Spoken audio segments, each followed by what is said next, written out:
Sensation, le MAG. Bonjour à tous, bienvenue sur Sensation en partenariat avec TV78. Je reçois aujourd'hui Christophe Graffeuil, directeur du Royal Factory à Versailles. Bonjour. Bonjour. Alors votre salle de spectacle se trouve donc à Versailles. Quelles sont vos ambitions en ce qui concerne la programmation ?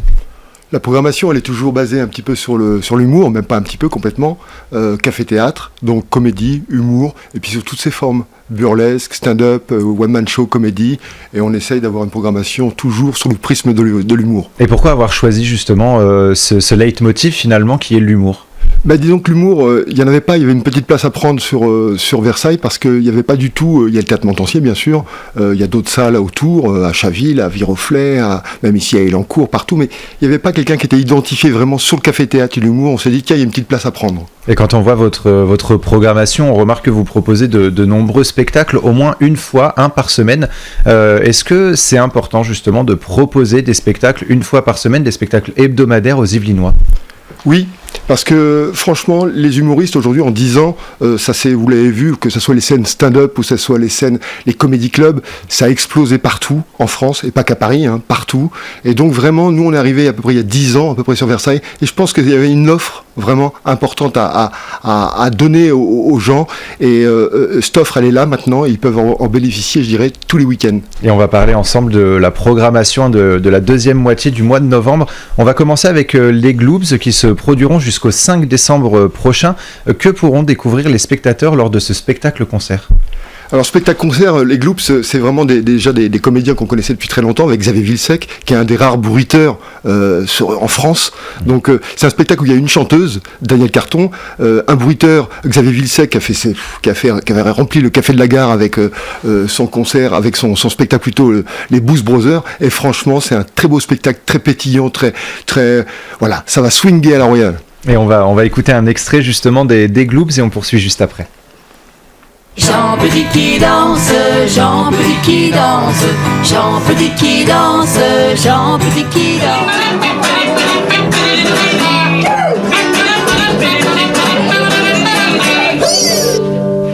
Bonsoir.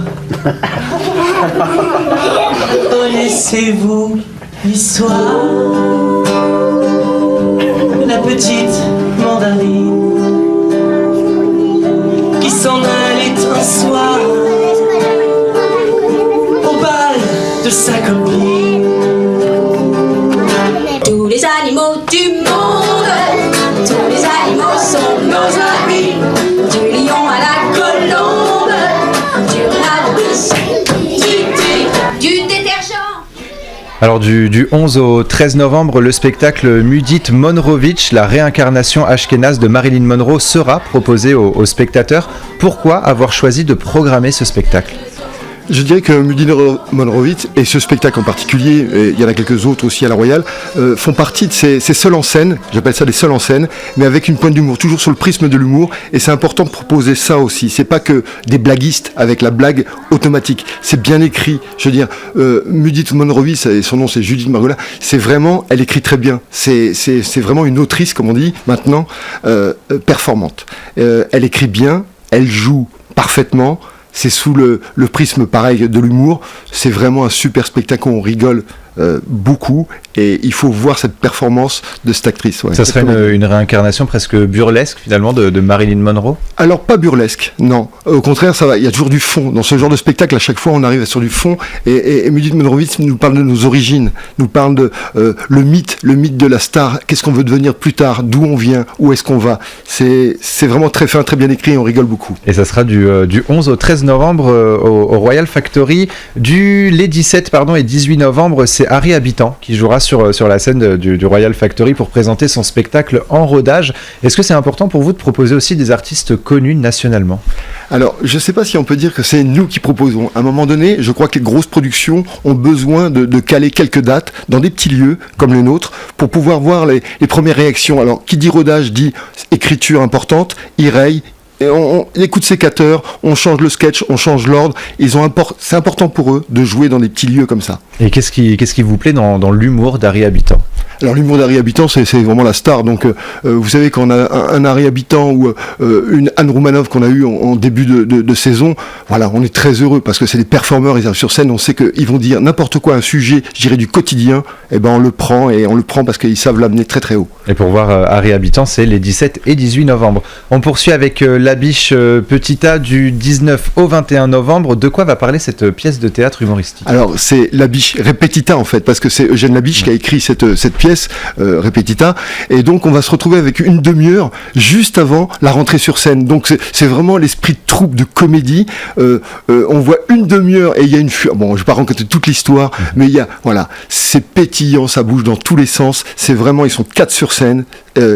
C'est Lascaux qui a écrit cette pièce, et franchement, et bien sûr avec Eugène Labiche, c'est formidable. C'est découvrir en fait un petit peu les coulisses insoupçonnées. Voilà, ça précède un petit peu le spectacle, et c'est vraiment super. Et bien sûr après c'est le Repetita, mais en version très dynamique. Et on reste encore une fois dans l'humour avec Florian Lex et son spectacle Imparfait le 25 novembre. Il est surtout connu pour ses courtes vidéos sur les réseaux sociaux. On va écouter un extrait de son spectacle et on en parle juste après.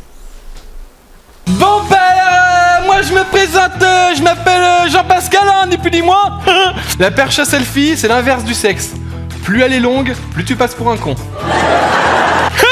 Eh mais je t'ai pas dit. Le mec il vient me voir, genre on se connaît, et il me fait ouais excuse-moi, si t'avais pas de pied, est-ce que tu mettrais des chaussures? Je fais bah non. Et là le mec, tu sais ce qu'il me sort? Il me fait bah alors pourquoi tu mets un soutif? L'enterrement, vie de garçon, vie de jeune fille. Claquer 300 balles pour passer une journée déguisée en reine des neiges ou en bite. Anthony, on l'appelle le reblochon. Il pue, mais on l'aime bien. Quand c'est l'été, j'achète un viager parce que la canicule, ça fait crever les vieux. On en parle 2 secondes des nouveaux prénoms? Comment tu peux appeler ton gosse Chiasse? T'imagines la scène au parc pour enfants? Chiasse! Tu viens ici tout de suite, hein, tu me fais chier! C'est un jeune humoriste, hein, il débute en tant qu'humoriste sur scène, je le disais, on le connaît surtout pour les vidéos. Il sera à découvrir le 25 novembre. Rire, justement, et notamment dans cette période un petit peu instable qu'on a connue, c'est important. C'est très important. En fait, les gens ont besoin de ça, de venir rire, de voir en fait des humoristes, des blaguistes, comme je les appelle, où ils nous racontent notre quotidien en fait. Et ce quotidien, ils arrivent à l'emmener très très très loin. Et nous on adore parce que les blagues sont là, on passe un moment incroyable, parce qu'il faut y aller quand même. Jouer 1h10 devant un public, faut pas se rater. Le four est pas très loin, donc faut faire très très fort pour être bon. C'est justement une bonne expérience d'inviter Florian Lex, hein, qui encore une fois débute un petit peu sur les scènes. C'est une bonne expérience pour lui de se confronter à des publics différents. C'est essentiel. En fait, il était installé au Théâtre du Marais, il n'a pas pu bouger tellement du Théâtre du Marais depuis des années. Et il avait besoin de se confronter à un nouveau public. Il est déjà venu pendant des petites premières parties, on l'avait déjà invité, ça s'était très bien passé, et notre public en redemandait, donc on l'a programmé. Et on finira le mois avec Laurent Febvre et son spectacle Je ne comprends toujours pas, les 26 et 27 novembre. Pouvez-vous nous présenter cet artiste ? Laurent Febvre, en fait, il était déjà venu avec son premier spectacle qui s'appelait Je ne comprends pas. Et là, je ne comprends toujours pas, ça sera son deuxième spectacle. Et entre-temps, c'est vrai qu'il a fait un carton sur les réseaux, avec surtout ses interviews en voiture, où il parle du quotidien, la vie. Et ça a plu vraiment. Et vraiment, Febvre, c'est la dynamite, en fait. S'il est pétillant, on l'avait découvert sur son premier spectacle, c'était à Avignon, c'est déjà il y a 4 ans. Et on le suit vraiment depuis le début. C'est un gros performeur. Et comment est-ce que vous choisissez les spectacles que vous programmez? Certains directeurs fonctionnent au coup de cœur. Est-ce que c'est aussi votre cas?